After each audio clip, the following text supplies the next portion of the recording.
everyone. We have here Mr. LM Bollers, the writer, author of The Boxer 2, Do No Evil. And this is his third book, and Mr. Bollers is fondly called by us writers as Monty.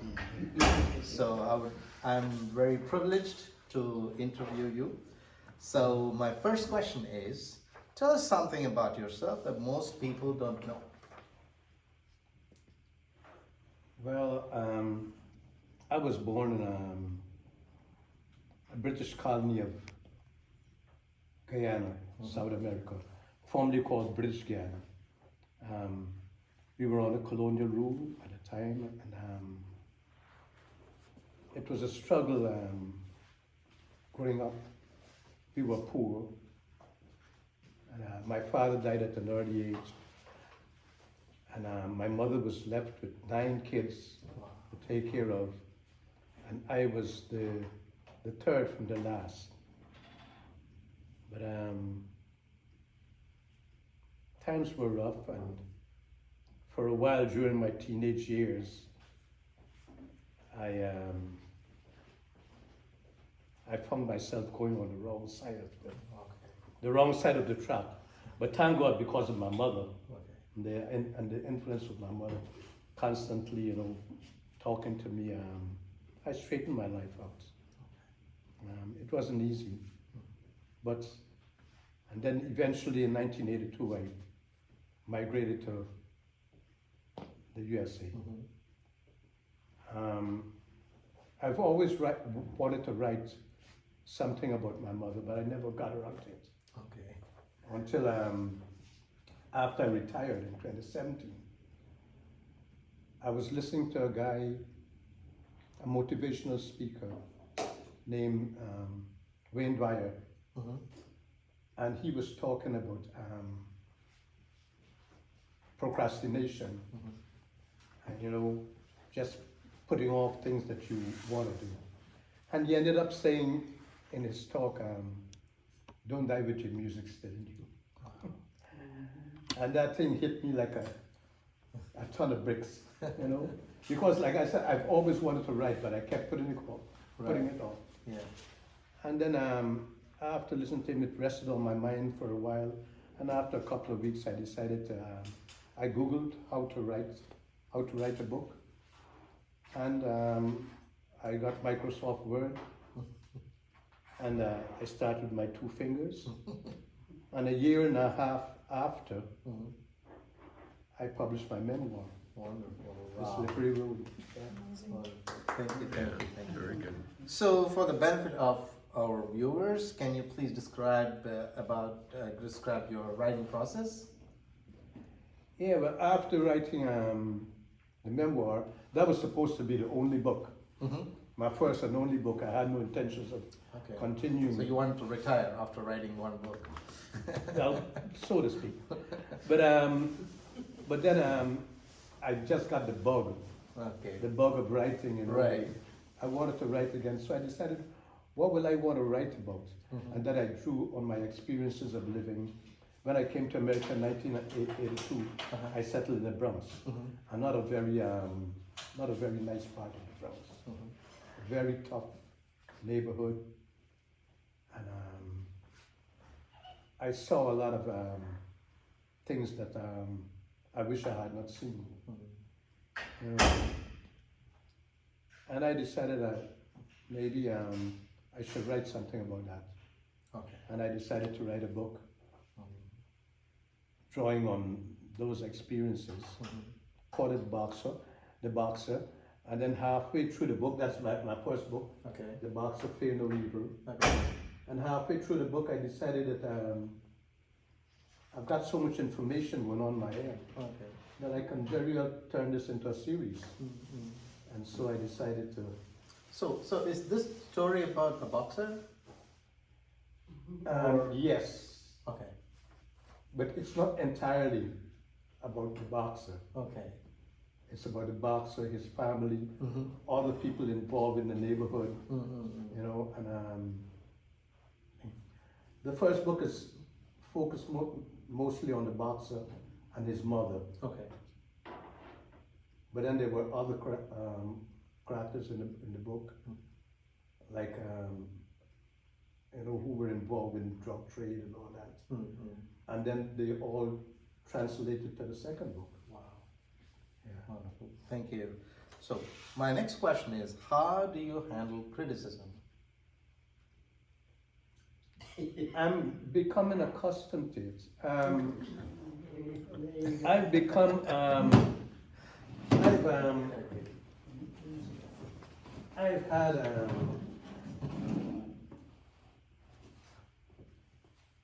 I've had reviews.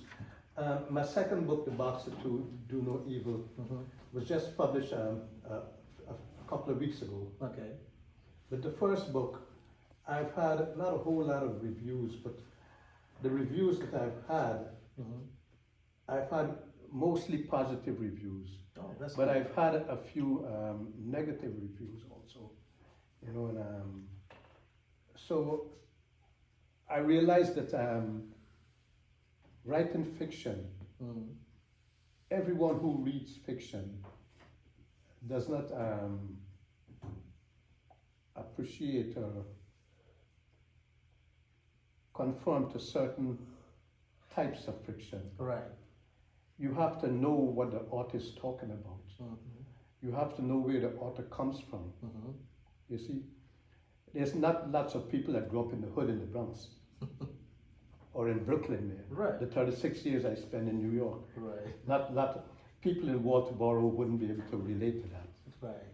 You see, so they will read my books and they will come, find a few curse words or a few situations or that, and they'll say that this is not for me.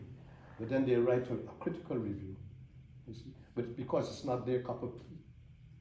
You see, but people like that.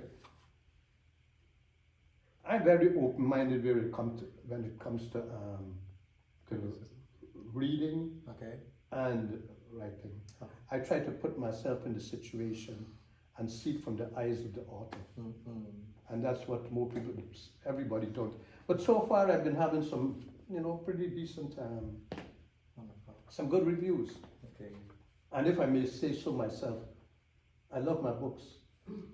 I think I did a fairly good job. And I think it's very interesting. You start to read, I think it can grip you and hold you. Wonderful. Yeah.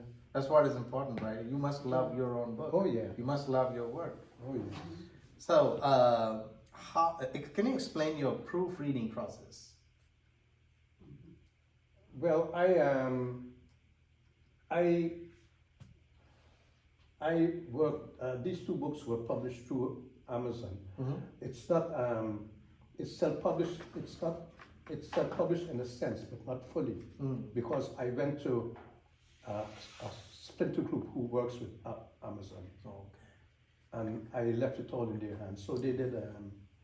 They did everything. I wrote the book. They did the editing, the formatting, and everything. The publishing. Okay. I just wrote the book and I just left it to them. Wonderful. They did the book covers and everything. Yeah. How do you prioritize writing projects? I don't really have a system. I try to, but sometimes I get lazy and I don't. I will, a couple of weeks will pass. I keep telling myself that I should dedicate a specific time, and I try very hard to, but sometimes I don't think. Recently, I've been telling myself that I should start writing at night, because my schedule with writing is like between 2 and 5 o'clock. And if it's 3 o'clock and I haven't started, then I don't want to write.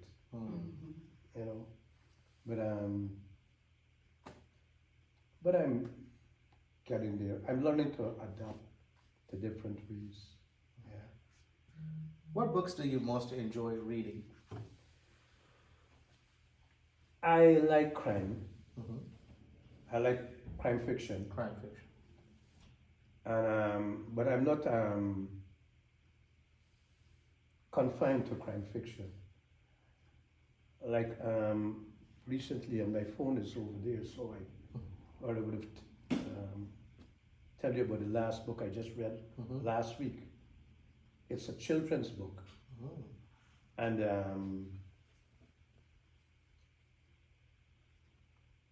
but it's very, very interesting. And I love the way the author wrote the book. It's the way he planned it, and the stories are mostly back in the early in the century, early in the last century, and the way the names he gives his characters, the way he the humor in the stories.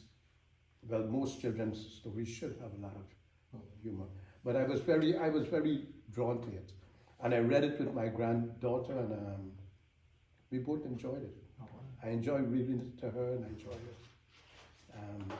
discussing the book with her. Thank you. So this is a hypothetical question. If you had a conversation with any author, living or dead, who would it be? What would you ask?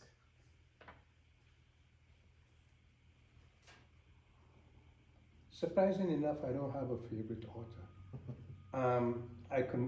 There a few of them that I enjoy reading.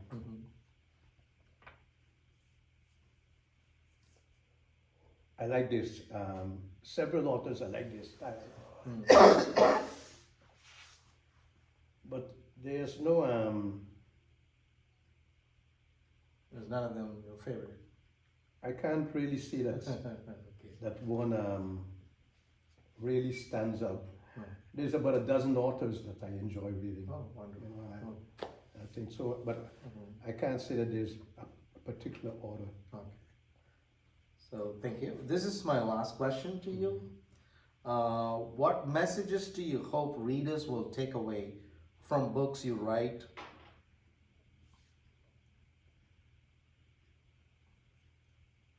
I hope that they'll want to read more of my writing. Yeah, Okay. because like I said, I'm not.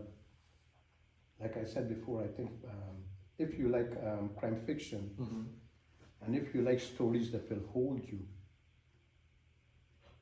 I think my books are pretty good. Wonderful. Yeah, Well, thank you very much. I enjoy Okay. reading my books. Okay. So you are your favorite author. Thank you so much.